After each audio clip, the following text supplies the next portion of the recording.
पूज्य बापू श्री और उनके सत्संग में पधारे हुए सभी भक्त भाई बहनों, मैं इलाहाबाद से आया हूं। मेरा नाम राजीव दीक्षित है और पिछले कुछ वर्षों से मैं भारतीय संस्कृति और इस राष्ट्र को बचाने के एक आंदोलन में लगा हुआ हूं। उस आंदोलन का नाम है आजादी बचाओ आंदोलन। ये आंदोलन सन 1992 से चल रहा है और जब से ये चल रहा है तब से मैं इसमें लगा हुआ हूं।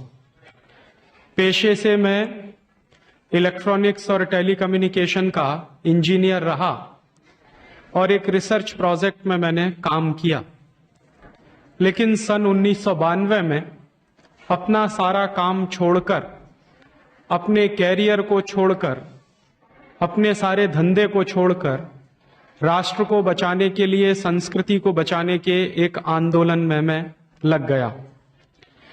बापू की कृपा हुई, उन्होंने मेरे व्याख्यान की कुछ कैसेट सुनी और उन्होंने जब मेरे व्याख्यान की कैसेट सुनी तो उन्होंने मुझे संदेश भिजवाया। बापू श्री का जो दिल्ली का आश्रम है, वहां के साधक भाई बहनों ने मुझे फोन पर संदेशा कहा कि बापू का सत्संग का कार्यक्रम है और उसमें आपको जरूर जाना है।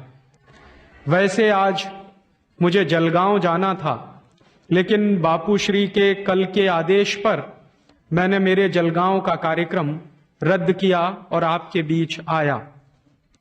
मैं आपसे 2-3 बातें कहूंगा कि इस देश की इस समय की हालत क्या है।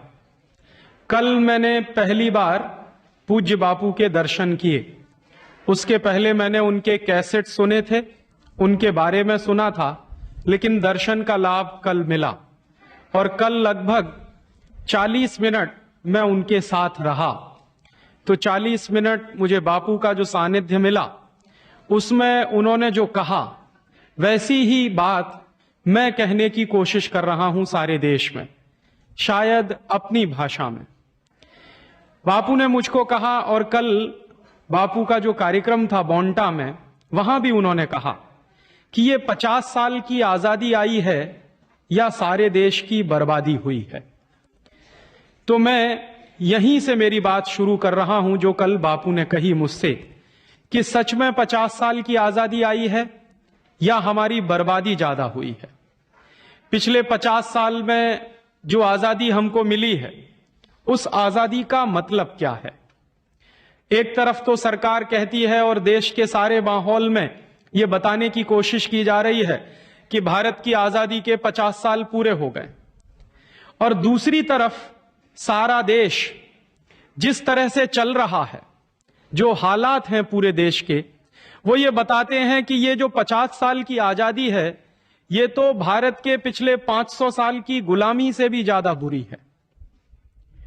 और मैं भी यही बात कह रहा हूं जो बापू कह रहे हैं कि आजादी के 50 साल पूरे हुए हैं या गुलामी के 500 साल पूरे हुए हैं। और जब मैं ये कहता हूं कि गुलामी के 500 साल पूरे हुए हैं, तो कुछ लोग मुझसे कहते हैं कि राजीव भाई आप ऐसा क्यों बोलते हैं? तो उसके पीछे कुछ गंभीर कारण हैं और उसके पीछे कुछ ठोस सच्चाइयां हैं। ये 500 साल की गुलामी की बात क्या है? आज से लगभग 500 साल पहले एक परदेशी आया था हमारे देश में, उसका नाम था वास्को डिगामा। 20 मई 1498 को वास्को डिगामा भारत में आया, और वास्को डिगामा जो भारत में आया, वहां से भारत के गुलामी की एक नींव पड़ी। पुर्तगालियों ने हमारे देश को गुलाम बनाया। वास्को डिगामा पुर्तगाल से आया था, और इस देश में इतिहास में जो गलत काफी हम पढ़ते हैं और पढ़ाते हैं, तो हमको इतिहास में यह पढ़ाया जाता है कि वास्को डिगामा भारत की खोज करने के लिए आया था। यह बात सच नहीं है। वास्तविकता यह है कि वास्को डिगामा इस देश को ईसाई बनाने के लिए आया था, और वास्को डिगामा को ईसाईयत का प्रचार करने के लिए हिंदुस्तान में भेजा गया था। और वो कौन सी ऐसी बात है जिससे यह पता चलता है? सन 1492 का एक दस्तावेज मेरे पास है, एक डॉक्यूमेंट मेरे पास है सन 1492 का। और वो जो सन 1492 का दस्तावेज है वो पुर्तगाल का एक डॉक्यूमेंट है, पोर्चुगीज भाषा में लिखा हुआ है। वो 1492 का जो दस्तावेज है वो कहता क्या है? 1492 के दस्तावेज में दो बातें हैं जो समझने की हैं। पहली बात यह है कि उस जमाने में जो ईसाईयत का धर्मगुरु होता था, जो पोप होता था, उसने एक आदेश जारी किया सारी दुनिया में। और वो आदेश क्या जारी किया? 1492 में ईसाईयत के धर्मगुरु पोप द्वारा जो आदेश जारी किया वो पोर्चुगीज भाषा में लिखा हुआ है। उस आदेश में उसने ये कहा कि 1492 के बाद सारी दुनिया को दो हिस्सों में बांट दिया जाए। दुनिया का एक हिस्सा होगा पूर्वी हिस्सा और दुनिया का दूसरा हिस्सा होगा पश्चिमी हिस्सा।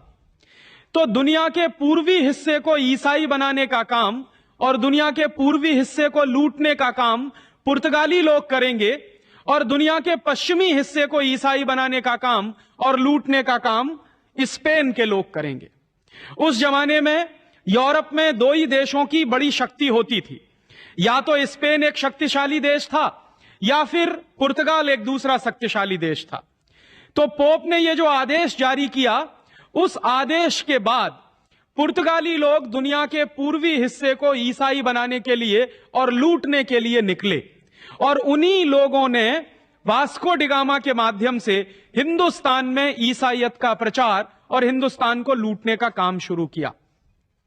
तो उस आदेश के बाद, पोप के आदेश के बाद, वास्को डिगामा भारत में आया हमको लूटने के लिए और ईसाई बनाने के लिए, और कोलंबस अमेरिका गया अमेरिका को ईसाई बनाने के लिए और लूटने के लिए। अमेरिका की जो मूल प्रजा थी, उस मूल प्रजा का नाम था रेड इंडियन। उस मूल प्रजा को मार पीट कर ईसाई बनाने का काम कोलंबस ने शुरू किया, और स्पेन के लोगों ने धीरे धीरे करके अमेरिका के काफी रेड इंडियन को ईसाई बना दिया, और जो बच गए रेड इंडियन उनको उन्होंने गुलाम बना लिया। ऐसा ही काम वास्को डिगामा ने हमारे देश में शुरू करवाया। तो मैं जो कहता हूं वो ये कि 500 साल पहले एक गुलामी की शुरुआत इस देश में हुई, और वो गुलामी की नींव डाली वास्को डिगामा ने पूर्वी भारत में, माने पूर्वी दुनिया के हिस्से में, भारत जिसका एक अंग है, और पश्चिमी हिस्से में कोलंबस ने। और वो गुलामी चलती रही। पुर्तगालियों ने इस देश में गोवा नाम के राज्य पर करीब 450 साल तक शासन किया। गोवा जो हमारे देश का हिस्सा है, वो गोवा पुर्तगालियों के कब्जे में रहा, और जहां हम लोग बैठे हैं दमन और द्वीप, ये भी पुर्तगालियों के कब्जे में रहा। 1510 से लेकर 1961 तक लगभग 451 साल ये पूरा का पूरा इलाका पुर्तगालियों का गुलाम रहा। बाकी का हिंदुस्तान 1947 में आजाद हो गया था, लेकिन गोवा 1961 में आजाद हो पाया पुर्तगालियों की गुलामी से। दमन और द्वीप की भी यही हालत हुई। तो हमारे ऊपर एक गुलामी लदी वास्को डिगामा के आने से, और वो गुलामी लगभग 450 साल चली। और वो जो 450 साल की गुलामी थी, उसमें देश का हर तरफ से पतन हुआ। पुर्तगालियों ने हमारी आर्थिक संपत्ति को लूटा। उसके बाद इस देश में फ्रांसीसी घुस गए, उन्होंने इस देश को लूटा। फिर उसके बाद इस देश में डच लोग घुस गए, उन्होंने इस देश को लूटा। उसके बाद इस देश में अमेरिकन और अमेरिकनों की मदद से ब्रिटिशर्स घुसे, उन्होंने हमारे देश को लूटने की कोशिश की। और इस तरह से लगभग 1498 से लूट की एक नई शुरुआत इस देश में शुरू हो गई। 1498 के पहले भी यह देश लूटा, और मुगल आक्रमणकारियों के द्वारा लूटा गया। 10वीं 11वीं शताब्दी के दौर में महमूद गजनवी जैसे लोग आए, उसके पहले मोहम्मद गौरी जैसे लोग आए, और वो लोग भी इस देश को लूटते रहे और यहां की संपत्ति ले जाते रहे। तो लगभग 10वीं 11वीं शताब्दी से इस देश की लूट के इतिहास का एक सिलसिला शुरू होता है। एक तरफ लूट है और दूसरी तरफ भारतीय संस्कृति के विनाश की बात है। तो ये जो पिछले 1000 साल से लूट चल रही है, वो 1492 के पहले एक तरह के लोगों द्वारा चलाई गई, और 1492 के बाद यूरोप के लोगों द्वारा चलाई गई। 1492 के पहले जो नॉन क्रिश्चियन जनता थी, जो मुस्लिम लोग थे, उन्होंने हमको लूटा और बर्बाद किया। और 1492 के बाद ये क्रिश्चियन लोग घुस गए, उन्होंने हमको लूटा और बर्बाद किया। सबसे ज्यादा बर्बादी हिंदुस्तान में आई पुर्तगालियों के कारण और अंग्रेजों के कारण। और अंग्रेजों ने जो इस देश को लूटने की एक व्यवस्था शुरू की, दुर्भाग्य से वो व्यवस्था आजादी के 50 साल के बाद भी चल रही है। और मैं जब ये कहता हूं कि आजादी के 50 साल या गुलामी के 500 साल, तो उसमें वही मुख्य बात है। अंग्रेजों ने, अंग्रेजों के पहले फ्रांसीसियों ने, फ्रांसीसियों के पहले डच ने, और डच लोगों के पहले पुर्तगालियों ने भारत में लूट की जो व्यवस्था कायम की थी, वही लूट की व्यवस्था आज भी चल रही है। और उसके मैं आपको कुछ ठोस उदाहरण देना चाहता हूं। अंग्रेजों ने इस देश को लूटने के लिए क्या किया, उसका एक छोटा सा उदाहरण देके मैं मेरी बात कहूं। सन 1813 का एक दस्तावेज मेरे पास है, लंदन की पार्लियामेंट का। लंदन में उस जमाने में हाउस ऑफ कॉमन्स चलता था, उस जमाने में हाउस ऑफ लॉर्ड्स नहीं होता था। तो हाउस ऑफ कॉमन्स में लंदन में एक बहस शुरू हुई। क्या बहस शुरू हुई? बहस का टाइटल यह था, how to Christianise India. London में अंग्रेज लोग अपने पार्लियामेंट में बैठकर, वहां के बड़े बड़े नेता इस बात पर बहस कर रहे थे 1813 के सन में कि हिंदुस्तान को ईसाई कैसे बनाया जाए। और इस बहस को जो चलाने वाला सबसे बड़ा अंग्रेजों का नेता माना जाता था, उसका नाम था विलियम विल्बरफोर्स। तो विलियम विल्बरफोर्स भाषण दे रहा था सन 1813 में ब्रिटिश पार्लियामेंट के हाउस ऑफ कॉमन्स में, और कह रहा था कि हिंदुस्तान को ईसाई बनाना हमारा सबसे पहला काम है। तो ईसाई बनाने का तरीका क्या होगा? तो उन लोगों ने जो पार्लियामेंट में बहस चलाई, उस बहस में से उन्होंने 3 बातें तय की और एक प्रस्ताव पारित किया। प्रस्ताव क्या पारित किया?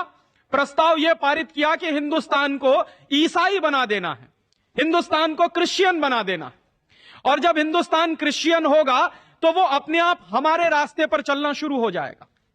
तो हिंदुस्तान क्रिश्चियन बनेगा कैसे?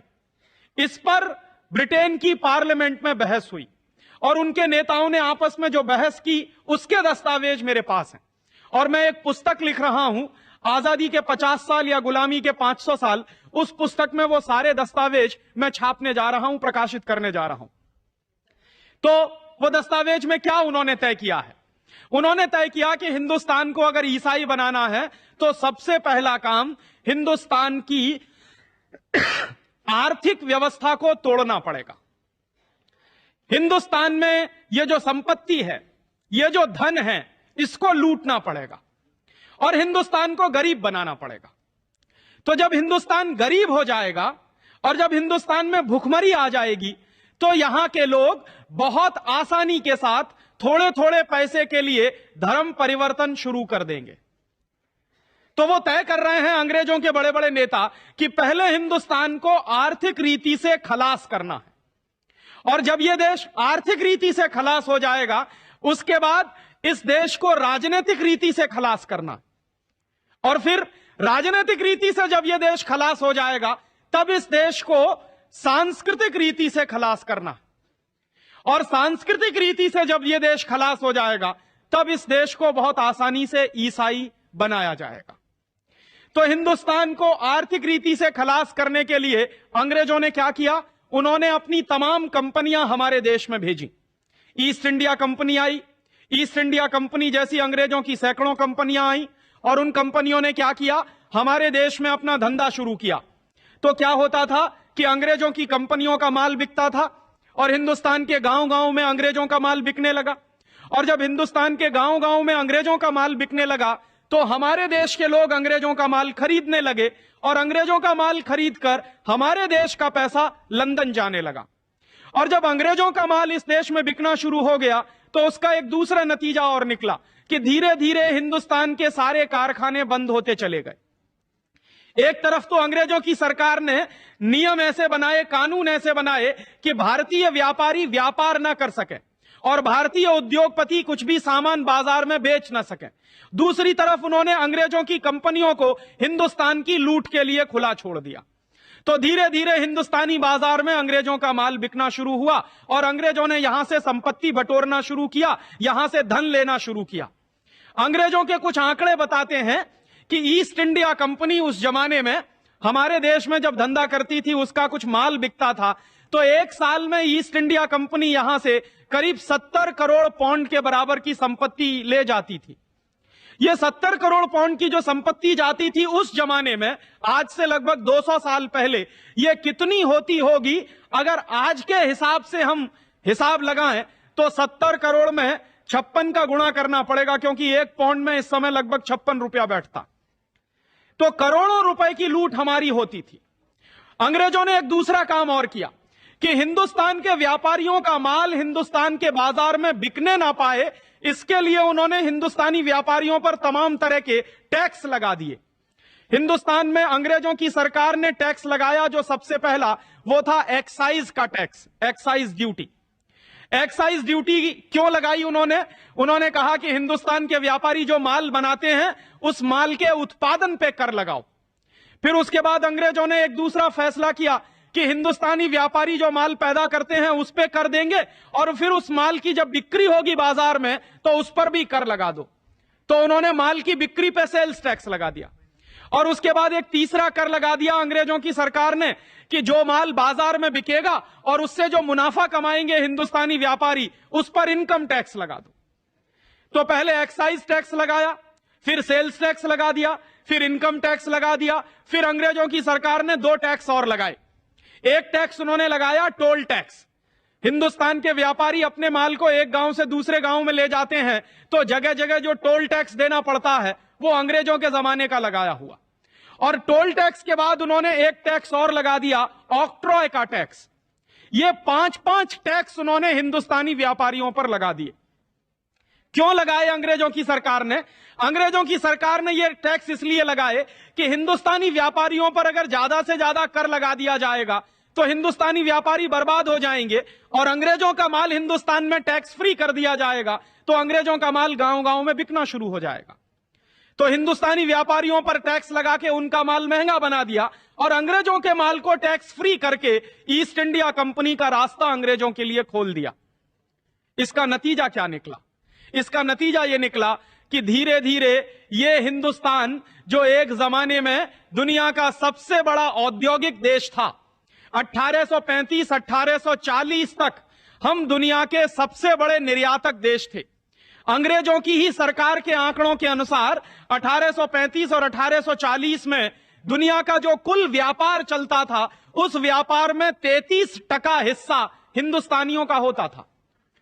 तो एक जमाने में यह सारा देश दुनिया के कुल व्यापार का 1/3 व्यापार करता था। उसके बाद अंग्रेजों की सरकार ने ये जो टैक्स के कानून लगाए, उसका नतीजा यह निकला कि दुनिया का सबसे बड़ा व्यापार करने वाला देश दुनिया का सबसे बड़ा भिखारी देश बन गया। दुर्भाग्य हमारा क्या है? अंग्रेजों की सरकार ने ये जो टैक्स लगाए 5-5, ये टैक्स आज आजादी के 50 साल के बाद भी लगे हुए हैं। और मेरे मन में यही प्रश्न उठता है कि अंग्रेजों की सरकार ने इस देश पर इनकम टैक्स लगाया, अंग्रेजों की सरकार ने व्यापारियों पर एक्साइज की ड्यूटी लगाई, अंग्रेजों की सरकार ने व्यापारियों पर टोल टैक्स और ऑक्ट्रॉय लगाया, तो अंग्रेज तो चले गए 1947 में, तो ये कानून भी चले जाने चाहिए थे टैक्स के। लेकिन दुर्भाग्य से वो टैक्स के सारे कानून आज भी हिंदुस्तानी व्यापारियों पर लगे हुए हैं। जिस तरह से अंग्रेजों के जमाने में हिंदुस्तानी व्यापारियों से टैक्स वसूला जाता था, वैसे ही आजादी के 50 साल के बाद भी यह काम किया जा रहा है। और इसलिए मैं मानता हूं कि अभी शायद आजादी आना बाकी है। और उन टैक्स के कानूनों के कारण जिस तरह हिंदुस्तानी व्यापारी बर्बाद हुए थे, वैसे ही आज हो रहे हैं। आज भी क्या चल रहा है? हिंदुस्तान में ग्लोबलाइजेशन और लिबरलाइजेशन के नाम पर विदेशियों को, विदेशी कंपनियों को खुली छूट मिल रही है, और हिंदुस्तानी व्यापारियों पर लगातार टैक्स बढ़ा बढ़ा के उनको मारने का काम चल रहा। अंग्रेजों के जमाने में यह धंधा चलता था कि ईस्ट इंडिया कंपनी को खुली छूट मिलती थी और हिंदुस्तानी व्यापारियों को बर्बाद करने के लिए कानून बनाए जाते थे। वही काम आज चल रहा है कि इस देश में विदेशी कंपनियों को तो खुली छूट है, वो चाहें तो 10 साल तक टैक्स भी ना दें, और हिंदुस्तान सरकार उनको टैक्स फ्री, टैक्स एग्जेम्पशन करती है, लेकिन हिंदुस्तानी व्यापारियों पर लगातार टैक्स लगा लगा के उन कंपनियों का माल हिंदुस्तान के गांव गांव में बिकवा रही है। और उसके नतीजे क्या निकल रहे हैं? जैसे अंग्रेजों के जमाने में नतीजे निकले थे कि हिंदुस्तानी व्यापार धंधा धीरे धीरे मंदी में फंसा और उसके बाद खलास हो गया, वैसे ही आज हिंदुस्तानी व्यापारियों की हालत ऐसी हो गई है। यहां अगर कुछ व्यापारी भाई बैठे हों तो वो ये बात जानते हैं कि पिछले 40 साल में जितनी भयंकर मंदी इस साल आई है व्यापार में, उद्योग में, उतनी भयंकर मंदी कभी नहीं आई इस देश में। यह जो भयंकर मंदी चल रही है इस देश में आजकल, वो भयंकर मंदी उन नीतियों का परिणाम है जो अंग्रेजों के जमाने में लागू की गई थी और आज भी चल रही हैं। और इसलिए मैं कहता हूं कि हम अभी भी शायद पूरी तरह से आजाद नहीं है। मेरे मन में दुख इस बात का है कि जो कानून अंग्रेजों के जमाने में चलते थे, जिस तरह से चलते थे, वही कानून आजादी के 50 साल के बाद भी चल रहे हैं। जिस तरह से अंग्रेजों ने हिंदुस्तान की अर्थव्यवस्था को बर्बाद किया था, उसी तरह से आज हिंदुस्तान की अर्थव्यवस्था को बर्बाद करने का काम चल रहा है। ऐसे ही मैं आपको एक दो कुछ और उदाहरण दूं कि अंग्रेजों की सरकार ने एक तरफ आर्थिक व्यवस्था बर्बाद की इस देश की, और दूसरी तरफ इस देश की राजनीतिक व्यवस्था को बर्बाद करने के लिए तमाम तरह के कानून बनाए। अंग्रेजों का यह मानना था, एक अंग्रेज ऑफिसर इस देश में आया था, उसका नाम था डलहौजी, और डलहौजी अक्सर यह कहा करता था कि हिंदुस्तान के गांव की व्यवस्था को अगर बर्बाद करना है तो हिंदुस्तान के किसानों से जमीन छीनना शुरू करो। और हिंदुस्तान के किसानों की जमीन छीन छीन कर अंग्रेजों की सरकार उसको अपनी संपत्ति घोषित करती थी। यह किस आधार पर होता था? अंग्रेजों की सरकार ने एक कानून बनाया था 1894 में, उस कानून का नाम है लैंड एक्विजिशन एक्ट। वो जो लैंड एक्विजिशन एक्ट था वो अंग्रेजों की सरकार ने बनाया था हिंदुस्तान के गांव के किसानों की जमीनें छीनने के लिए, और वो जमीनें अंग्रेजों की सरकार की संपत्ति घोषित करने के लिए। दुर्भाग्य से 1894 में जो कानून इस देश में बनाया गया वो आजादी के 50 साल में भी चल रहा है। जिस तरह से अंग्रेजों की सरकारें हमारे देश के गांव के किसानों की जमीनें छीनती थी और गांव वालों को मारकर पीटकर जबरदस्ती उनसे जमीन के हस्ताक्षर कागजों पर करवा लिए जाते थे, ठीक वैसा ही धंधा आज भी इस देश में चल रहा है। आज क्या चल रहा है? पहले हमारी जमीनें अंग्रेजों की सरकार छीनती थी, अब हमारी जमीनें हमारी सरकारें छीन रही। कानून कौन सा है? 1894 का लैंड एक्विजिशन एक्ट। उस जमाने में क्या होता था? अंग्रेजों की सरकारें हमारी जमीन छीनकर ईस्ट इंडिया कंपनी को बेचती थी और अंग्रेजों की कंपनियों को दे देती थी। आज भी हमारे देश के गांव गांव की जमीनें छीनकर विदेशी कंपनियों को बेची जा रही है। सन 1991 से लेकर सन 1997 के जून के महीने तक हिंदुस्तान में 70,000 हेक्टेयर जमीन गांव के किसानों से छीनकर परदेशी कंपनियों को बेच दी गई है। और वो गांव वाले मारे मारे सारे देश में घूम रहे हैं। कितने लोगों को मैं जानता हूं जो मेरे पास आते हैं और कहते हैं राजीव भाई कुछ करिए, तो मैं पूछता हूं क्या हो गया, तो कहते हैं हमारी जमीन छीन ली सरकार ने। क्या किया उस जमीन का? परदेशी कंपनी को बेच दिया। तो मुझे इतना दुख होता है इस बात पर कि जो काम अंग्रेजों की सरकार करती थी वही काम अब हमारी सरकार कर रही है। जो कानून अंग्रेजों की सरकार चलाती थी लैंड एक्विजिशन का, वही कानून इस देश में आज भी चल रहा है। और हम कैसे माने कि यह देश में आजादी आई है और आजादी के 50 साल पूरे हुए? ऐसे ही अंग्रेजों ने हिंदुस्तान के जंगलों को बर्बाद करने के लिए एक कानून बनाया था सन 1865 में। उस कानून का नाम है इंडियन फॉरेस्ट एक्ट। और इंडियन फॉरेस्ट एक्ट अंग्रेजों की सरकार ने क्यों बनाया? क्योंकि अंग्रेजों को हिंदुस्तान के जंगलों पर कब्जा करना था और हिंदुस्तान के जंगलों में जो संपत्ति छुपी हुई थी उस संपत्ति की लूट करनी थी। हमारे देश के जो जंगल हैं उन जंगलों में सोने की खदानें हैं, चांदी की खदानें हैं, कोलसा की खदानें हैं, तमाम तरह की बेशकीमती धातुएं वहां मिलती हैं। तो हमारे देश के जंगल तो अरबों खरबों की संपत्ति के मालिक हैं। अंग्रेजों की सरकार ने क्या किया कि उन जंगलों को बर्बाद करने के लिए हिंदुस्तान के लोगों से छीनकर जंगलों को अंग्रेजी सरकार की संपत्ति घोषित कर दिया। 1865 के पहले क्या होता था? 1865 के पहले जो जंगल होते थे वो भारतीय समाज में गांव जो होता था, गांव पंचायत जो होती थी, उसकी संपत्ति माने जाते थे। लेकिन 1865 के उस कानून के बाद वो जंगल अंग्रेजों की सरकार की संपत्ति बन गए। और उसमें अंग्रेजों ने नियम कैसे बनाए? उसमें अंग्रेजों ने नियम ऐसे बनाए कि अगर हिंदुस्तान में अंग्रेज व्यापारी जंगल काटें तो उनको लाइसेंस मिलता था, और कोई हिंदुस्तानी एक व्यक्ति पेड़ काटे तो अंग्रेजों की सरकार उसको सजा देती थी। और यह काला कानून जो अंग्रेजों ने बनाया था सन 1865 में, यह कानून दुर्भाग्य से आज भी चल रहा है। आज क्या हो रहा है इस देश में? आप चाहें तो जंगल से एक भी पेड़ काट नहीं सकते, और अगर आपने पेड़ काट लिया और आपकी शिकायत कर दी गई डिस्ट्रिक्ट फॉरेस्ट ऑफिसर से, तो आपके ऊपर केस चलेगा, मुकदमा हो जाएगा। कभी कभी तो ऐसी हास्यास्पद स्थिति होती है। मेरा एक दोस्त है, बंबई में मुलुंड में रहता, उसकी एक सोसाइटी है जहां पे वो रहता है। उस सोसाइटी में क्या हुआ कि दीवार के बीच में से एक पेड़ पैदा हुआ और उस पेड़ ने दीवार को तोड़ना शुरू कर दिया। उस मुलुंड के भाई ने वो पेड़ काट दिया, उसकी शिकायत हो गई डिस्ट्रिक्ट फॉरेस्ट ऑफिसर से, तो उसको जेल हो गई। और एक दिन वो मेरे पास आया कि राजीव भाई, मैंने मेरे घर में लगाया हुआ पेड़ जो मुझे परेशानी कर रहा था वो काटा, तो मुझ पर शिकायत हुई और मुझे जेल हो गई। तो मैंने कहा, दुर्भाग्य तुम्हारा यह है कि ये जो कानून है जिसके आधार पर तुमको जेल हुई, ये अंग्रेजों के जमाने का बनाया हुआ है। और दूसरे बाजू में हमारे देश में क्या होता है? तमाम परदेशी कंपनियां हैं हमारे देश में जो सिगरेट बनाती हैं, और इस देश में सिगरेट बनाने वाली बड़ी बड़ी कंपनियां हर साल सैकड़ों करोड़ पेड़ काटती हैं, क्योंकि सिगरेट बनाने के लिए जो कागज चाहिए वो पेड़ काटने से ही बनता है। तो सिगरेट बनाने के लिए परदेशी कंपनियां हर साल सैकड़ों करोड़ पेड़ काटती हैं, उनको लाइसेंस मिला हुआ है, लेकिन कोई हिंदुस्तानी भाई अगर एक पेड़ काटे तो उसको जेल हो जाती है।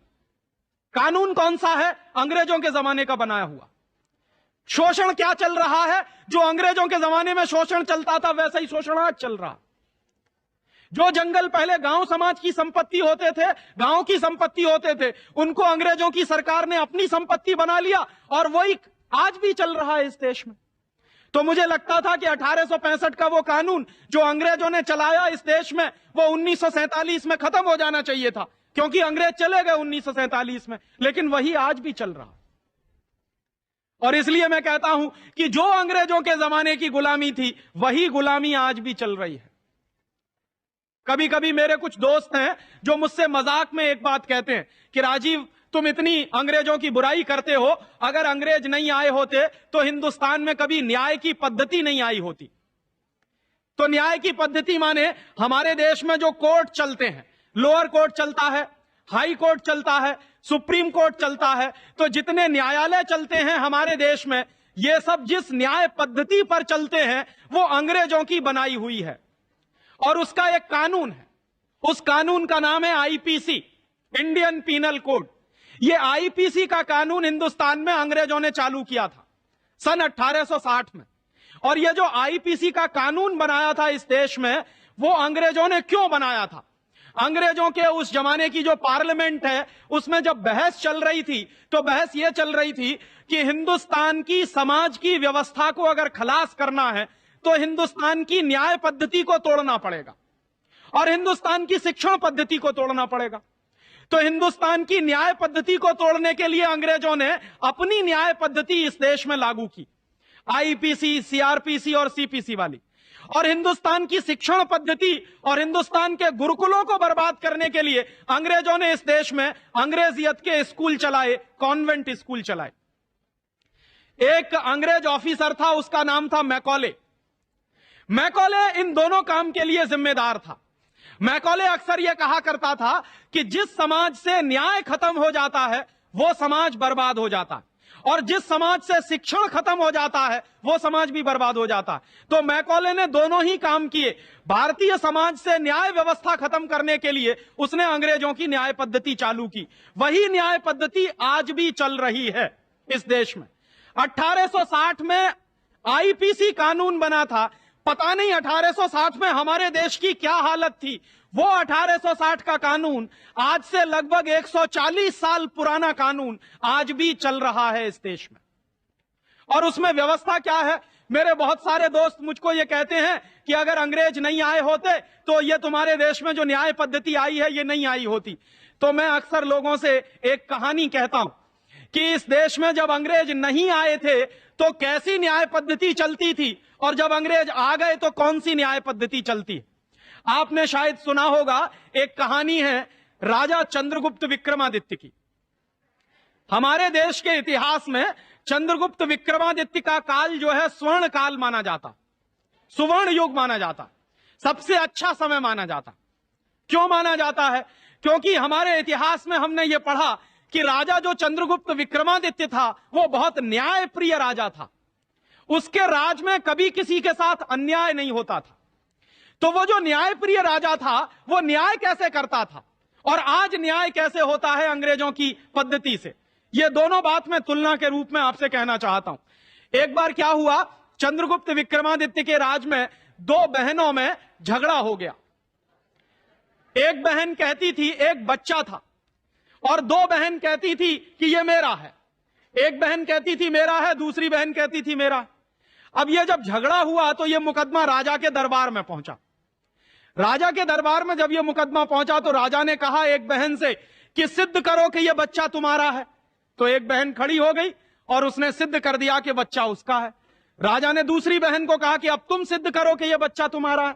दूसरी बहन भी खड़ी हो गई, उसने भी सिद्ध कर दिया कि वो बच्चा उसका है। राजा धर्म संकट में पड़ गया। धर्म संकट किस बात का कि असली मां कौन है और नकली मां कौन है, यह पता कैसे लगाया जाए। थोड़ी देर के बाद राजा के मन में एक विचार आया। उसने कहा कि अच्छा ऐसा करो, तलवार ले आओ और इस बच्चे को आधा आधा काटो, आधा एक मां को दे दो, आधा दूसरी मां को दे दो। तो जैसे ही जल्लाद तलवार लेकर आया और बच्चे को काटने के लिए राजा ने तलवार उठाई, वैसे ही असली मां खड़ी हो गई और असली मां ने कहा कि नहीं, बच्चे को काटो मत, चाहो तो पूरा का पूरा दूसरी बहन को दे दो। राजा समझ गया कि जो असली मां है वो अपनी आंखों के सामने अपने बच्चे को कटता हुआ नहीं देख सकती, भले ही वो दूसरे के पास चला जाए, कम से कम जिंदा तो रहेगा। राजा को जब यह पता चला कि असली मां वही है जिसने ये कहा कि बच्चे को काटो मत, तो उसने क्या किया कि नकली मां से बच्चा लेकर असली मां को दे दिया। यह न्याय राजा के दरबार में 3 मिनट के अंदर हो गया। माने यह केस गया राजा के दरबार में, 2 महिलाओं का मुकदमा था। 3 मिनट के अंदर चंद्रगुप्त विक्रमादित्य ने न्याय कर दिया और बच्चा किसका है यह फैसला हो गया। अंग्रेजों की न्याय पद्धति जो चलती है, उस न्याय पद्धति में अगर आप इस केस को लेकर सुप्रीम कोर्ट चले जाइए, हाई कोर्ट चले जाइए या किसी लोअर कोर्ट में चले जाइए, तो मैं आपको गारंटी से कह सकता हूं कि कम से कम आपको 20 साल लग जाएगा। यह तय नहीं हो पाएगा कि कौन असली मां है और कौन नकली मां। जब चंद्रगुप्त विक्रमादित्य का राज चलता था तो किसी भी मुकदमे का फैसला 3 मिनट में होता था और न्याय मिलता था। आज अंग्रेजों की न्याय पद्धति चलती है, आईपीसी की, सीआरपीसी की, सीपीसी की, तो 20-20 साल लग जाते हैं और फैसला नहीं हो पाता कि कौन अपराधी है और कौन अपराधी नहीं है। तो जब अंग्रेज नहीं आए थे तो ऐसी न्याय पद्धति हमारे देश में चलती थी, और जब अंग्रेज आए तो उन्होंने भारतीय न्याय पद्धति का सत्यानाश कर दिया। और दुर्भाग्य से वही न्याय पद्धति ये चल रही है इस देश में। यह न्याय पद्धति क्या है? इसमें किसी को न्याय नहीं मिलता, मुकदमे का फैसला होता है कानून के आधार पर। अगर वो कानून गलत है तो गलत फैसला होगा। कानून बनाता कौन है? कानून बनाते हैं हमारे पार्लियामेंट में बैठे हुए बड़े बड़े चोर और बदमाश।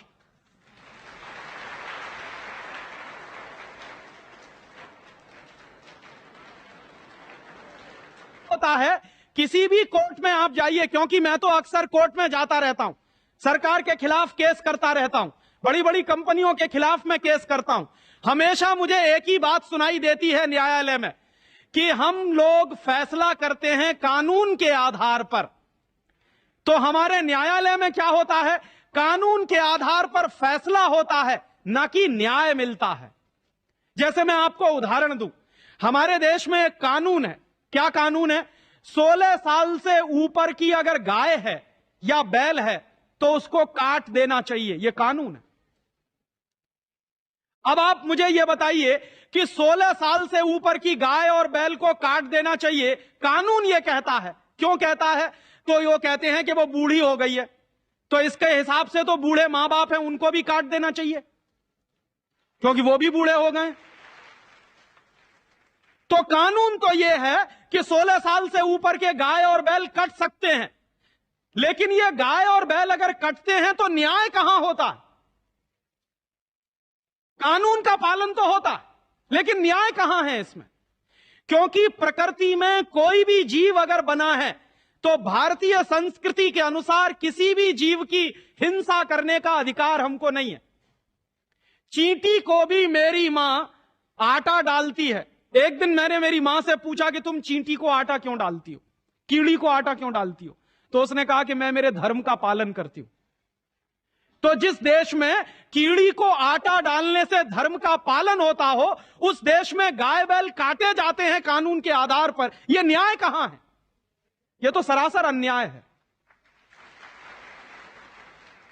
और गाय बैल काटने के लिए कानून किसने बनाया है? अंग्रेजों ने बनाया। 1850 के आसपास से अंग्रेजों की सरकार ने इस देश में गाय काटने के लिए कत्ल कारखाने खोले। क्यों खोले? अंग्रेजों का यह मानना था कि जो गाय है वो हिंदुस्तान के समाज का केंद्र बिंदु है। क्यों? क्योंकि मेरे हिंदू धर्म में और हिंदू धर्म की मान्यताओं के अनुसार यह कहा जाता है कि गाय में 33 करोड़ देवी देवता रहते हैं और गाय का दान इस देश में सबसे बड़ा दान है। मरते समय आदमी को कहा जाता है कि गाय का दान करके जाओ। तो वो जो गाय का दान कर रहा है माने 33 करोड़ देवी देवताओं का वंदन कर रहा है। तो जिस देश की परंपराओं में गाय में 33 करोड़ देवताओं का निवास रहता हो, गाय को जिस देश में मां कहा जाता हो, गाय से हम सबकी की पूरी संस्कृति चलती हो, उसके गोबर से खाद मिलता हो, उसके मूत्र से दवाएं मिलती हो, उस देश में अंग्रेजों की सरकार ने गाय को काटने का कानून बनाया और उस कानून के लिए कत्ल कारखाने खोल दिए। और उस दिन से हिंदुस्तान में गाय कटना चालू हो गया। अंग्रेजों ने हिंदुस्तान में गाय काटना क्यों शुरू किया? अंग्रेजों ने हिंदुस्तान में गाय काटना इसलिए शुरू किया कि जैसे जैसे गाय कटेगी वैसे वैसे हिंदू धर्म का नाश होता चला जाएगा। और हिंदू धर्म का नाश ही नहीं होगा, बल्कि भारत की जो कृषि की पद्धति है, यहां के किसानों को जो खाद मिलता है, उसके मूत्र से जो फर्टिलाइजर बनता है, वो भी नहीं मिलेगा। तो हिंदुस्तानी खेती बर्बाद होती चली जाएगी, गाय भी बर्बाद होती चली जाएगी। उसके कुछ साल के बाद अंग्रेजों की सरकार ने एक दूसरा कानून बना दिया कि गाय से ज्यादा नंदी को काटो, बुल को काटो। नंदी जो भगवान शंकर का इस देश की मान्यताओं के अनुसार वाहन है, जो हर शंकर के मंदिर के बाहर आपको मिलेगा, उस नंदी को काटने का कानून अंग्रेजों की सरकार ने चलाया। और अंग्रेजों की सरकार क्या कहती थी कि अगर नंदी खत्म हो जाएगा तो गाय नहीं रहेगी, और अगर नंदी खत्म हो जाएगा गाय नहीं रहेगी, बची हुई गाय को हम काट देंगे तो हिंदुस्तानी लोग वैसे ही सांस्कृतिक रूप से गुलाम होते चले जाएंगे और हिंदुस्तानी व्यवस्था से अंग्रेजियत की व्यवस्था में आते चले जाएंगे। दुर्भाग्य से वो कानून अंग्रेजों की सरकार ने चलाए थे और उस जमाने में अंग्रेजों की सरकार ने 350 कत्ल कारखाने खोले थे उस कानून के आधार पर। आज क्या हालत है आपको मालूम है? 1947 में हम आजाद हो गए और 1947 में जब हम आजाद हुए तो मुझको लगता था कि अंग्रेजों के जमाने का ये जो गाय को काटने का कानून है, नंदी को काटने का कानून है और वो जो 350 कत्ल कारखाने हैं वो सब बंद हो गए होंगे, क्योंकि अंग्रेजों की सरकार तो अत्याचारी सरकार थी। वो सरकार तो इस देश को बर्बाद करने के लिए बनाई गई थी, तो इसलिए वो कानून तो खत्म हो गए होंगे। लेकिन मैं आपको आज बहुत ही दुख और दुर्भाग्य से कह रहा हूं कि अंग्रेजों के जमाने में तो 350 कत्ल कारखाने थे।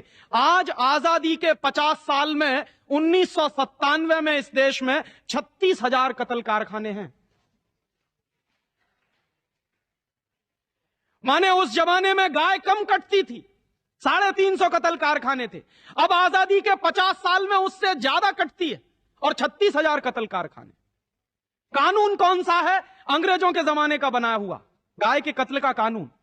अंग्रेजों की सरकार क्या कहती थी कि कुछ लोगों को गाय का कत्ल करके मांस बेचना है और उनको अपनी जीविका चलानी है। तो वो कहते थे कि हर व्यक्ति को जीविका चलाने का फंडामेंटल राइट है, तो जो लोग गाय का मांस बेचकर जीविका चलाते हैं उनको भी जीविका चलाने का अधिकार है। यही बात हिंदुस्तान की सरकार आज कहती है कि जो कत्ल कारखाने चल रहे हैं उनके आधार पर जिन लोगों की जीविका चल रही है उनको जीविका चलाने का अधिकार है। क्यों? क्योंकि फंडामेंटल राइट है। कहां से मिल गया है ये फंडामेंटल राइट? अच्छा, तो ताजमहल को धुआं न लग जाए इसलिए 4 लाख आदमी को बेरोजगार कर, ये सवाल आता है। जीविका चलाने का सबको अधिकार है, तो ताजमहल को फैक्ट्रियों का धुआं खराब न कर दे ताजमहल, तो अच्छा रखने के लिए आदेश। और इसी से जुड़ी हुई एक दूसरी बात कि जब मैकॉले कहा करता था ये बात कि भारत की न्याय पद्धति का नाश हो जाएगा तो भारतीय समाज टूट जाएगा, ऐसे ही मैकॉले एक बात और कहता था। मैकॉले की लिखी हुई एक चिट्ठी है मेरे पास, उसकी फोटोकॉपी। लंदन में एक लाइब्रेरी है, उसका नाम है इंडिया ऑफिस लाइब्रेरी, वहां से मैंने निकलवाई है। इंडिया ऑफिस लाइब्रेरी में से ऐसे कुछ 50,000 से ज्यादा डॉक्यूमेंट्स मैं निकाल के लाया और वहां के कई लोगों की मदद से हमने वो निकलवाए हैं। तो उनमें एक चिट्ठी है मैकॉले की, वो उसके अपने पिताजी को उसने लिखी है। जब वो यहां ऑफिसर बन के आया है तो मैकॉले क्या लिख रहा है कि भारतीय समाज को अगर बर्बाद करना है तो भारतीय न्याय पद्धति बर्बाद करो। तो वो करने के लिए उसने आईपीसी बना दिया, सीआरपीसी बना दिया, सीपीसी बना दिया और बर्बाद हुई। दूसरी बात वो कहता था कि भारतीय समाज को बर्बाद करना है तो भारतीय शिक्षण पद्धति का नाश करो। तो मैकॉले कहा करता था कि जो भारतीय शिक्षण पद्धति है, वो खुद मानता था इस बात को, यह दुनिया की सबसे ज्यादा विकसित और सबसे अच्छी पद्धति। क्या होता था? यहां गुरुकुल चलते थे, गुरुकुलों में विद्यार्थी पढ़ते थे और विद्यार्थी 20 साल तक, 25 साल तक ब्रह्मचर्य का पालन करते हुए शिक्षा ग्रहण करते थे, संस्कार मिलते थे और वो संस्कार लेकर समाज में जाते थे। उन्हीं संस्कारों से संस्कृति बनती थी और वही संस्कृति भारतीय संस्कृति कहलाती थी। ऋषि थे, मुनि थे, बड़े बड़े ज्ञानी थे, महात्मा थे, वो गुरुकुलों को चलाया करते थे और सारे के सारे गुरुकुल जो चला करते थे उनमें वेदों का अध्ययन, पुराणों का अध्ययन, उपनिषदों का अध्ययन, जो भारतीय ज्ञान है, जो भारतीय मनीषा है, उन्हीं सब का अध्ययन संस्कृत के माध्यम से कराया जाता था। मैकॉले ने क्या किया कि गुरुकुलों का नाश अगर करना है तो उसने एक कानून बनाया। क्या कानून बनाया? संस्कृत में जितने विद्यालय इस देश में चलते थे हिंदुस्तान में अंग्रेजों के जमाने में, उन सबको उसने इल्लीगल घोषित किया, गैर कानूनी। और उसने प्रतिबंध लगा दिया कि संस्कृत भाषा के माध्यम से कोई भी गुरुकुल चलेगा उसको अंग्रेजी सरकार मान्यता नहीं देगी। तो मान्यता किसको देगी? अंग्रेजी के माध्यम से जो कॉन्वेंट स्कूल चलेंगे उनको अंग्रेजी सरकार मान्यता देगी। और उसके लिए बाकायदा उसने कानून बनाया। उस कानून का नाम है इंडियन एजुकेशन एक्ट। और यह इंडियन एजुकेशन एक्ट लागू हुआ 1858 में, आज से लगभग 140 साल पहले। तो 140 साल पहले जो कानून लागू हुआ था अंग्रेजों के जमाने में, वही कानून आज भी चल रहा है। उस कानून के आधार पर मैकॉले ने क्या किया? संस्कृत के माध्यम से चलने वाले गुरुकुलों को बर्बाद कर दिया, कानून बना के उनको बंद करा दिया। जो उनमें अध्यापक होते थे, गुरु होते थे, उनको मार पीट कर अंग्रेजी सरकार जेल में बंद करती थी। जो विद्यार्थी अध्ययन के लिए जाते थे उनको रोक दिया जाता था, उनका अध्ययन ना होने पाए उसके लिए समस्याएं खड़ी की जाती थी। और दूसरी तरफ कॉन्वेंट स्कूल चालू कर दिए और उसमें अंग्रेजी के माध्यम से शिक्षण देना शुरू किया। एक दिन उसने अपने बाप को चिट्ठी लिखी और इस चिट्ठी में उसने ये लिखा कि मैंने हिंदुस्तान में एक ऐसी शिक्षण पद्धति पैदा कर दी है जिसमें अगर हिंदुस्तानी विद्यार्थी पढ़ेंगे तो पढ़कर निकलने के बाद वो शरीर से हिंदुस्तानी होंगे, दिमाग से सब अंग्रेज हो जाएंगे। वो देख रहे हैं, अभी देख रहे हैं। तो शरीर से हिंदुस्तानी और दिमाग से अंग्रेज।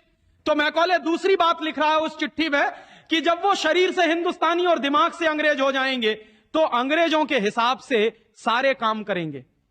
और वो विद्यार्थी जब कॉन्वेंट स्कूल में से निकलेंगे तो सबसे ज्यादा गालियां भारतीय संस्कृति को देंगे, सबसे ज्यादा गालियां अपने मां बाप को देंगे। कैसे? मॉम और डैड कह के। डैड माने होता है मरा हुआ,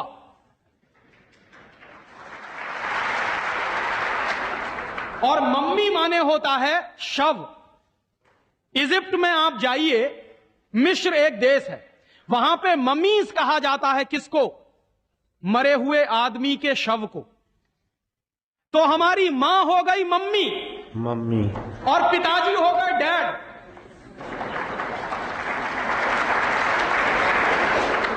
आया कहां से ये? मैकॉले ने डाल दिया हमारे दिमाग में। और मैं ये कहता हूं कि मैकॉले तो मर गया, उसका बाप भी मर गया, सब मर गए, भगवान उनकी आत्मा को शांति दे, लेकिन उसकी जो आत्मा है वो हम सब में प्रवेश कर गई है। और कैसे प्रवेश कर गई है? मैं आपको ये इतिहास की सच्चाई बता रहा हूं कि जिस जमाने में मैकॉले ने इस देश में सबसे पहला कॉन्वेंट स्कूल खोला था कलकत्ता में, वो कॉन्वेंट स्कूल चला नहीं, बंद हो गया। क्यों बंद हो गया? क्योंकि कोई भी भारतीय मां बाप अपने बच्चे को कॉन्वेंट में पढ़ाने को नहीं भेजता था। अंग्रेजों के जमाने की बात बता रहा हूं। अंग्रेज अपनी पूरी ताकत लगाकर भी इस देश में कॉन्वेंट स्कूल चला नहीं पाए, लेकिन अंग्रेजों के जाने के बाद गांव गांव में, गली गली में कॉन्वेंट स्कूल चल रहे हैं। और ऐसे मम्मी डैडी पैदा हुए हैं इस देश में जो बच्चे का जन्म लेने के पहले रजिस्ट्रेशन करवाए आते हैं कॉन्वेंट स्कूलों। कहते हैं कि अगर रजिस्ट्रेशन नहीं कराया तो एडमिशन नहीं मिलेगा। तो कॉन्वेंट स्कूल में पढ़ाना बहुत जरूरी है बच्चे को। और मैं अक्सर पूछता हूं कि काहे को पढ़ाते हैं कॉन्वेंट स्कूल में? तो कहते हैं राजीव भाई, जब हमारा बच्चा कॉन्वेंट में पढ़ेगा तो बहुत स्मार्ट बन जाएगा। तो मैं पलट के पूछता हूं कि जरा बताइए स्मार्टनेस क्या होती है? तो अक्सर मां बाप मुझे जवाब देते हैं जो दिल्ली बंबई में रहते हैं कि हम बच्चे को कॉन्वेंट में इसलिए पढ़ने को भेजते हैं कि जब वो कॉन्वेंट में पढ़ेगा तो टाई लगाएगा, मोजे जूते पहनेगा, बढ़िया सूट है। तो अंग्रेजों के देश में टाई इसलिए लगाई जाती है कि वहां ठंडी बहुत पड़ती है, सर्दी बहुत पड़ती है, और एक साल में 6 महीने भयंकर बर्फ पड़ती है। कभी कभी तो यह हालत होती है कि 6-7 महीने सूर्य भगवान के दर्शन नहीं होते। और वहां की जलवायु ऐसी है कि आज अगर सूर्य निकला तो जरूरी नहीं है कि कल भी निकलेगा, परसों भी निकलेगा, नरसों भी निकलेगा। भारत में ऐसा नहीं है। आज अगर निकला है तो कल भी निकलेगा, परसों भी निकलेगा, 3 महीने बाद भी निकलेगा, 1 साल बाद भी निकलेगा, ऐसे ही निकलेगा। इंग्लैंड के लोग ये गारंटी से नहीं कह सकते। तो वहां ठंडी बहुत पड़ती है, सर्दी बहुत पड़ती है। और जिन देशों में सर्दी बहुत पड़ती है, ठंडी बहुत पड़ती है, वहां के लोगों को अक्सर जुकाम बहुत होता है, नाक चलती है। तो जब नाक चलती है तो उस नाक को पोंछने के लिए बार बार जेब से रूमाल निकालना पड़ता। तो उन्होंने क्या किया कि एक रूमाल गले में लटका लो जो नाक पोंछने के काम आएगा। और टाई का माने क्या होता है? अंग्रेजी का शब्द है TIE। टाई का माने होता है गले के चारों तरफ लटकाया गया कोई कपड़ा। किस काम आता है वहां पर? नाक पोंछने के। क्यों करते हैं? क्योंकि ठंडी बहुत पड़ती है, सर्दी बहुत पड़ती है। हमारे देश में तो 1 साल में 9 महीने गर्मी पड़ती है, और यहां गुजरात में तो 12 महीने गर्मी पड़ती है। मैं तो यूपी का रहने वाला हूं, वहां थोड़ी बहुत ठंडी जरूर पड़ती है, यहां तो बिल्कुल नहीं पड़ती। तो वहां तो इसलिए टाई लगाते हैं कि उनको जरूरत है उसकी। हम हमारे बच्चों को क्यों लटका रहे हैं अपने गले में टाई? मर गए अंग्रेज और चला गया मैकॉले, लेकिन उसकी आत्मा का वास हम सब में हो गया। जिसको देखो वो कॉन्वेंट स्कूल में घुसा रहा है अपने बच्चों को, जिसको देखो वो अंग्रेजियत की तरफ ले जा रहा है। बड़े शर्म की बात है, शर्म की बात है, सावधान होना चाहिए। एक बार बंबई में मैंने एक जगह व्याख्यान में पूछा, पढ़े लिखे कुछ लोग बैठे थे, कि आप अपने बच्चों को कॉन्वेंट में क्यों भेजते हैं? आपको मालूम है कॉन्वेंट का मतलब क्या होता? यूरोप के देशों में कॉन्वेंट का मतलब क्या होता? यूरोप में हजारों साल एक परंपरा रही है जो हमारे यहां कोई सोच भी नहीं सकता उसके बारे में। यूरोप की परंपरा क्या रही है हजारों साल?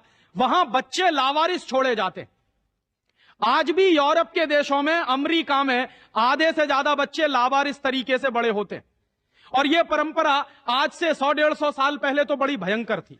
तो यूरोप में क्या होता था कि बच्चा पैदा हुआ, छोड़ दिया चर्च के सामने, छोड़ दिया अनाथ आश्रम में, छोड़ दिया किसी और संस्था में, वहां बड़ा होगा। तो जो लावारिस बच्चे वहां पैदा होते हैं, उन लावारिस बच्चों की पढ़ाई लिखाई, उनकी व्यवस्था करने का काम जिस जगह पर किया जाता है उसको कहते हैं कॉन्वेंट। हाँ बड़ो, तुम्हारे छोटे कॉन्वेंट में जा रहे हैं। कॉन्वेंट का माने होता है लावारिस बच्चों के पढ़ने लिखने का स्थान। माने जिन बच्चों के मां नहीं है, जिनके बाप नहीं है, जिनके दादा दादी नहीं है, जिनका कोई कुटुंबीजन नहीं है, उन बच्चों को पढ़ाने के लिए जो स्कूल चलाए गए यूरोप में, उनको कॉन्वेंट स्कूल कहते हैं। तो हम हमारे बच्चों को कॉन्वेंट में क्यों भेज रहे हैं? हाय राम, तौबा तौबा। यहां तो मां भी है और बाप भी है, लेकिन हम इतने बेवकूफ हो गए हैं कि मां बाप के रहते हुए बच्चे को लावारिस बनाने के लिए कॉन्वेंट में भेज रहे हैं। और वहां जाके बच्चे पढ़ते हैं तो क्या पढ़ते हैं? कल जो बापू कह रहे थे किस्से में, वही बंबई में एक दंपत्ति ने मुझे कहा, पति पत्नी थे, कहने लगे राजीव भाई अगर बच्चा अंग्रेजी नहीं पढ़ेगा तो पीछे रह जाएगा। तो मैंने उनसे पूछा आपको मालूम है दुनिया में कितने देशों में अंग्रेजी चलती है? तो कहने लगे अंग्रेजी तो अंतर्राष्ट्रीय भाषा है। मैंने कहा आपको तब जानकारी नहीं है। दुनिया में इस समय 200 देश हैं जो संयुक्त राष्ट्र संघ के नक्शे पर हैं, और उन 200 देशों में से मात्र 12 देशों में अंग्रेजी चलती है। बाकी 188 देशों में उन देशों की अपनी भाषाएं चलती हैं। तो 200 देशों में से मात्र 12 देशों में अंग्रेजी चलती है, तो अंग्रेजी अंतर्राष्ट्रीय कैसे हो गई? अगर 200 में से 150 देशों में अंग्रेजी चलती तो मैं मान लेता कि अंग्रेजी अंतर्राष्ट्रीय भाषा, लेकिन मुश्किल से 12 देशों में जो भाषा चलती है उसको हम कहते हैं कि अंतर्राष्ट्रीय भाषा। और दूसरी बात, उसी दंपत्ति ने कहा कि राजीव भाई अंग्रेजी बहुत समृद्ध भाषा है, बहुत रिच लैंग्वेज है। जो शब्द उन्होंने इस्तेमाल किया, रिच लैंग्वेज माने समृद्ध भाषा। तो मैंने उनसे कहा कि दुनिया में अंग्रेजी से ज्यादा रद्दी दूसरी कोई भाषा नहीं है। बिल्कुल ठीक है। क्यों? उसका कारण है, उसका कारण है जानते हैं क्या है? अंग्रेजी में चाचा, मामा, ताऊ, मौसा, फूफा सब अंकल, और काकी, ताई, मौसी और सब आंटी। अब आप मुझे जरा यह बताइए कि मौसा में और फूफा में फर्क होता है कि नहीं होता? क्या आप फूफा को मामा बना सकते हैं? या यह बताइए कि मौसी में और काकी में फर्क होता है कि नहीं होता? क्या मौसी काकी हो सकती है? दुनिया की जिस भाषा में रिश्तों को कहने के शब्द ना हो वो सबसे रद्दी भाषा है। बिल्कुल ठीक। हमारे यहां हिंदुस्तान में जितनी भाषाएं चलती हैं, हर भाषा में परिवार के रिश्तों को कहने के लिए विशेष शब्द हैं। वहां नहीं है। वहां क्या है? सब इन-लॉज हैं, चाहे वो लड़की वाले हों चाहे लड़के वाले हों। पता ही नहीं चलता कि ये लड़के वाले इन-लॉज हैं कि लड़की वाले इन-लॉज। या तो सब अंकल हैं या तो सब आंटी हैं। क्यों है ऐसा? क्योंकि अंग्रेजी भाषा में रिश्तों को कहने के लिए शब्द नहीं है। कारण क्या है? अंग्रेजी भाषा में शब्दों की बहुत कमी है। और अंग्रेजी भाषा में शब्दों की कितनी कमी है? अगर मूल रूप से देखा जाए तो अंग्रेजी भाषा में मात्र 2600 शब्द हैं कुल मिला के। और दुनिया की तमाम भाषाओं से जो उधार लिया है अंग्रेजों ने, फ्रेंच भाषा में से लिए हैं, जर्मन में से लिए हैं, इटालियन में से लिए हैं, लैटिन में से लिए हैं, तो तमाम भाषाओं से जो उधार लिए हुए शब्द हैं वो मिला दिए जाएं तो कुल मिला के बैठते हैं 12,000। अंग्रेजी के मूल शब्द हैं 2600 और बाकी के शब्दों को मिला दें तो कुल बैठते हैं 12,000। अब आप हिसाब लगाइए, अंग्रेजी में कुल मिला के 12,000 शब्द हैं। गुजराती में आपको मालूम है कितने शब्द हैं? गुजराती भाषा में 40,000 से ज्यादा शब्द हैं। अब आप मुझे यह बताइए कि अंग्रेजी बड़ी हुई कि गुजराती? तो काहे को नहीं पढ़ाते अपने बच्चों को गुजराती में? और एक दूसरा उदाहरण दूं कि अंग्रेजी में कुल मिला के 12,000 शब्द हैं और मराठी भाषा है हमारे देश की, उसमें इस समय 48,000 शब्द हैं।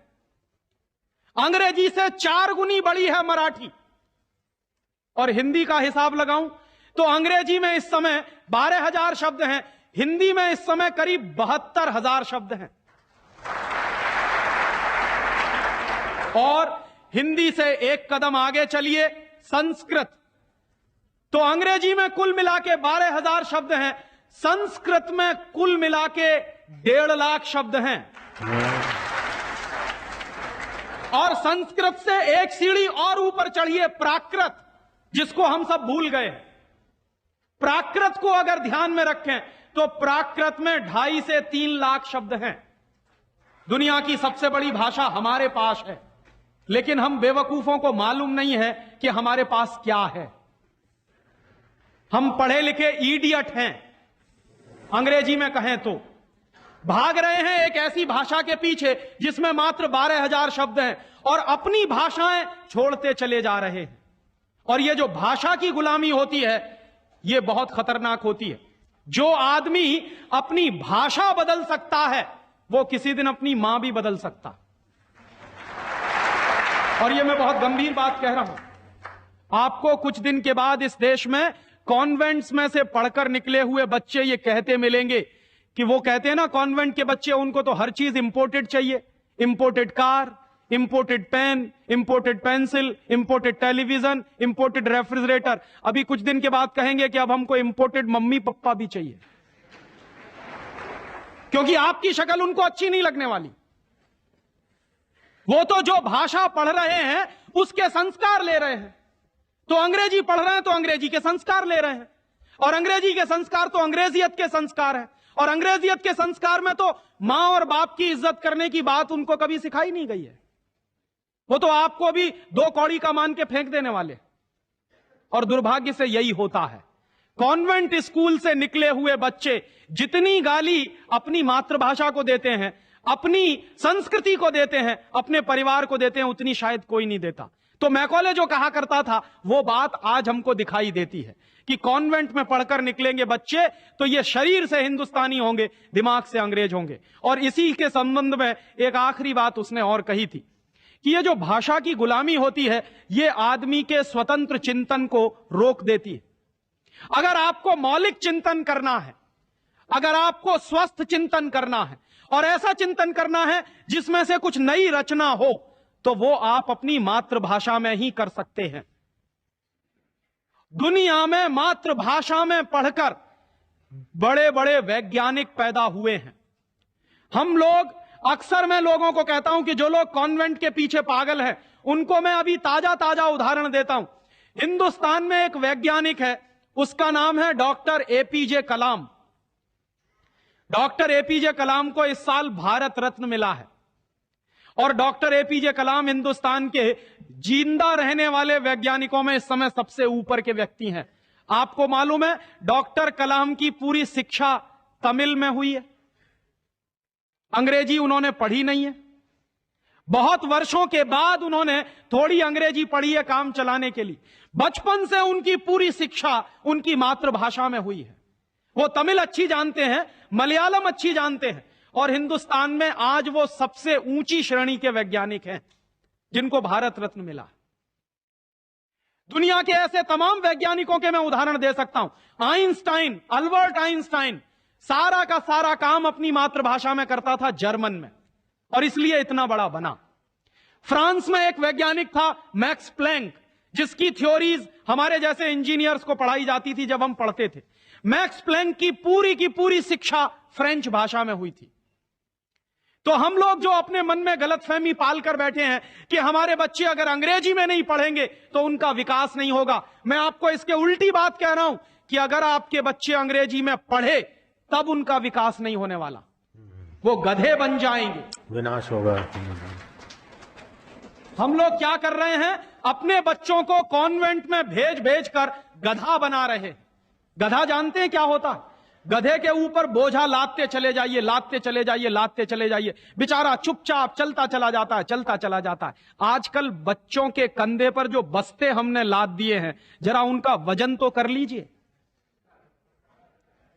जो बच्चे का वजन है उससे ज्यादा बस्ते का वजन है। अभी से आप अपने बच्चे को स्पॉन्डिलाइटिस का मरीज बना रहे हैं।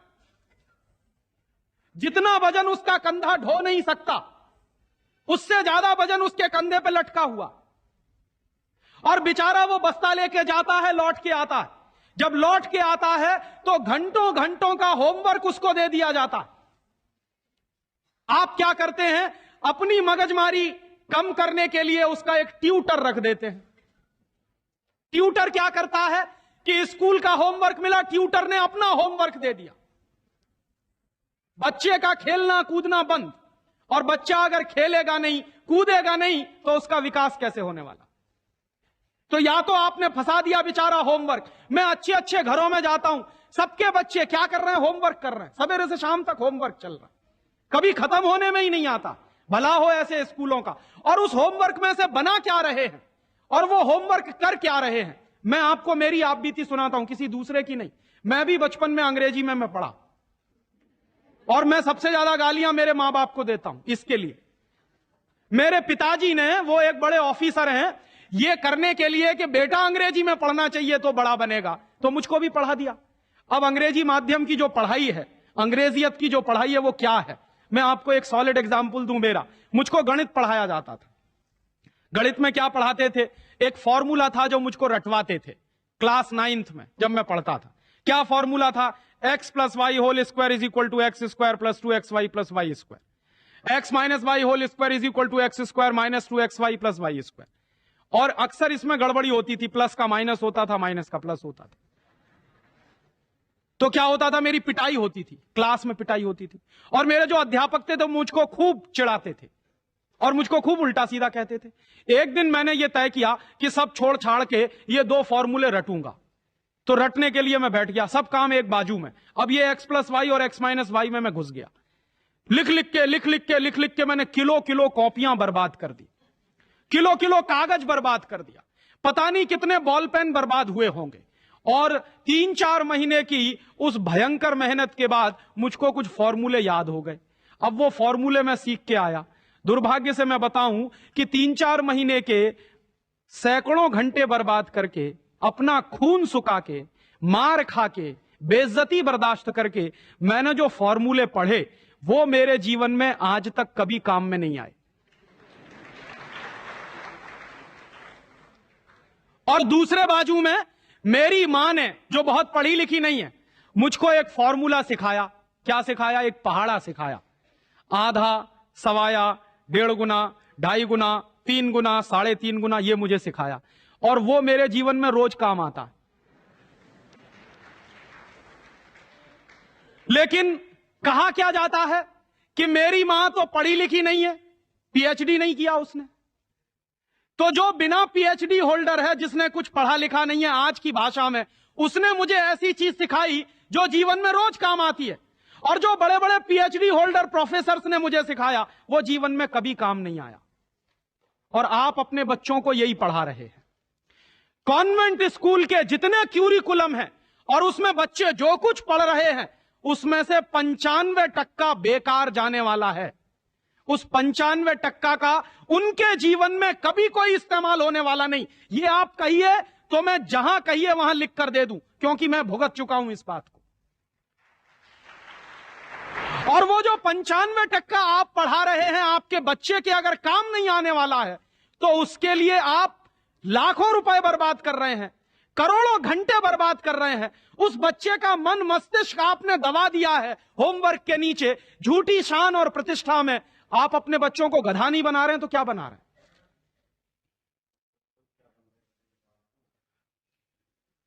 तो आप पूछेंगे क्या करें, तो मैं आपसे एक बुद्धिमानी की बात निवेदन करना चाहता हूं। वो निवेदन यह करना चाहता हूं कि जितनी जल्दी हो अपने बच्चों को इन कॉन्वेंट स्कूलों में से बाहर निकाल लीजिए। और बढ़िया बात।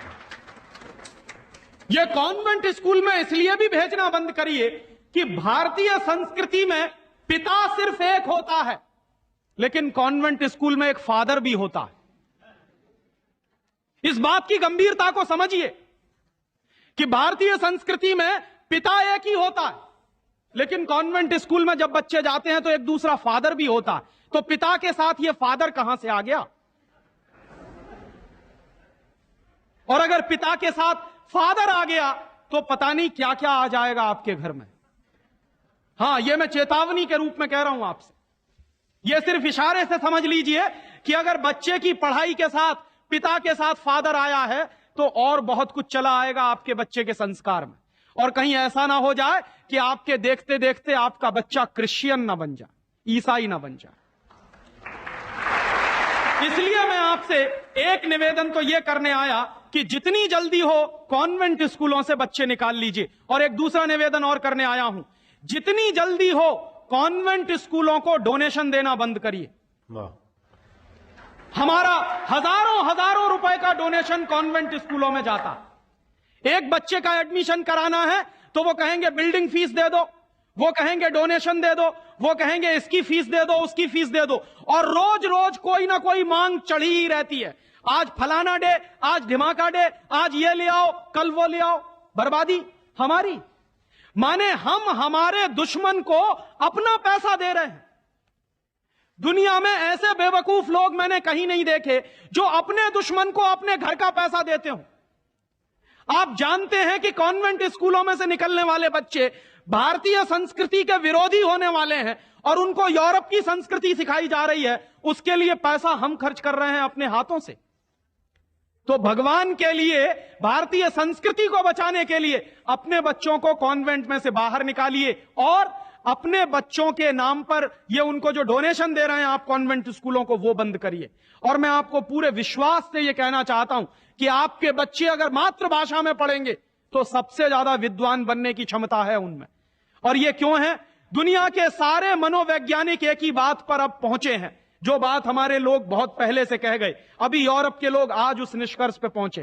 क्या कहते हैं? बच्चा अगर मातृभाषा में पढ़ता है तो उसको जो सुविधाएं मिलती हैं, जो फायदा होता है, वो दूसरी भाषा में नहीं मिलती। जैसे उदाहरण के लिए मैं आपको बताऊं और आप इसको प्रयोग के रूप में करिए। आपकी मातृभाषा अगर गुजराती है और आप अपने बच्चे को गुजराती में पढ़ाइए तो कोई सवाल आप उसको दीजिए गुजराती में याद करने के लिए, जितनी जल्दी वो याद कर लेगा उस सवाल को, अगर वही सवाल आप अंग्रेजी में दीजिए उसको तो कम से कम 6 गुना समय लगेगा उसको। अगर वो 1 घंटे में गुजराती में कोई चीज याद करेगा तो 6 घंटे लगेंगे उसको अंग्रेजी में याद करने के लिए। और अंग्रेजी में भी उसको याद नहीं होगा, वो रटेगा पोपट की तरह से। जैसे पोपट होता है ना, रट लेता है, वैसे ही रटेगा। और रटने के बाद क्या करेगा? इम्तिहान में लिख कर आएगा। इम्तिहान में लिख कर आया, उसके 2 दिन बाद पूछिए कि तुमने परसों क्या लिखा है, उसको कुछ याद नहीं। ऐसे ज्ञान का करेगा क्या वो? जो ज्ञान उसको 2 दिन भी याद ना रहे, जो जानकारी उसको 2 दिन भी याद नहीं रहने वाली, उस जानकारी का वो अपने जीवन में करने वाला क्या है?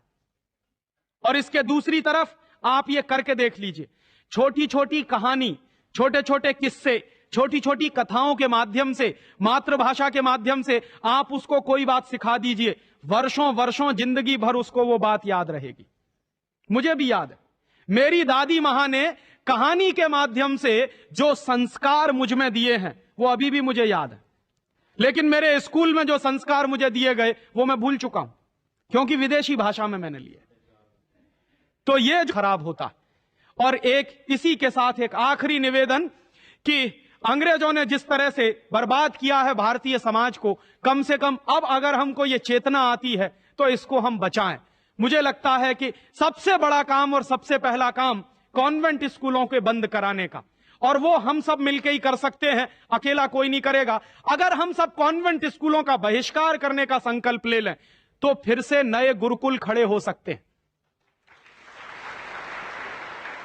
जो दान आप कॉन्वेंट स्कूलों को देते हैं वो दान अगर गुरुकुलों को मिलना शुरू हो जाए तो गुरुकुल चलने भी शुरू हो जाएंगे, उनको प्रतिष्ठा भी मिल जाएगी, उनको सम्मान भी मिल जाएगा। अगर हमारी गलती से बर्बादी आई है तो वो गलती आज हम सुधार लें। और ऐसे ही एक दूसरी आखिरी बात कि अंग्रेजियत हमारे मन में बहुत गहरे घुस गई है, और ये अंग्रेजियत जो होती है बहुत खराब होती है। कई बार मैं कहता हूं कि अंग्रेजी भाषा से ज्यादा खतरनाक है अंग्रेजियत। महात्मा गांधी अक्सर ये कहा करते थे कि अंग्रेज चाहे तो रहें लेकिन अंग्रेजियत जानी चाहिए। ये अंग्रेजियत क्या है? हमारे सबके घरों में, सबके मन में एक तरह का लालच बैठ गया है। हर एक आदमी को इस देश में इंपोर्टेड माल चाहिए, विदेशी कंपनी का माल। किसी भी साधारण से साधारण बच्चे को कहो कि देखो मेरे पास इंपोर्टेड पेन है, तुरंत हाथ फैला देगा, लाओ दे दो। वो बच्चा चाहे जितना पढ़ा लिखा हो। माने इंपोर्टेड के नाम पर भीख मांगने में भी शर्म नहीं आती। उसी बच्चे को आप कहिए कि भगवान का प्रसाद है तो हाथ पीछे खींच लेगा, इंपोर्टेड पेन है तो तुरंत हाथ फैला देगा। गुलामी इतने गहरे बैठ गई। और ये जो इंपोर्टेड माल की गुलामी होती है, इसी गुलामी ने हमारे देश को बर्बाद किया है। अंग्रेजों के जमाने में इस देश में अंग्रेजों का माल बिकता था इसलिए कि अंग्रेजों की गुलामी चलती थी, इसलिए क्योंकि अंग्रेजों की कंपनियां यहां चलती थी। दुर्भाग्य से आज वही फिर हो गया है। गांव गांव में परदेशी कंपनियां घुस गई हैं, परदेशी कंपनियों का माल घुस गया है। हम सबके घरों में परदेशी कंपनियों का माल आता है। सवेरे से लेके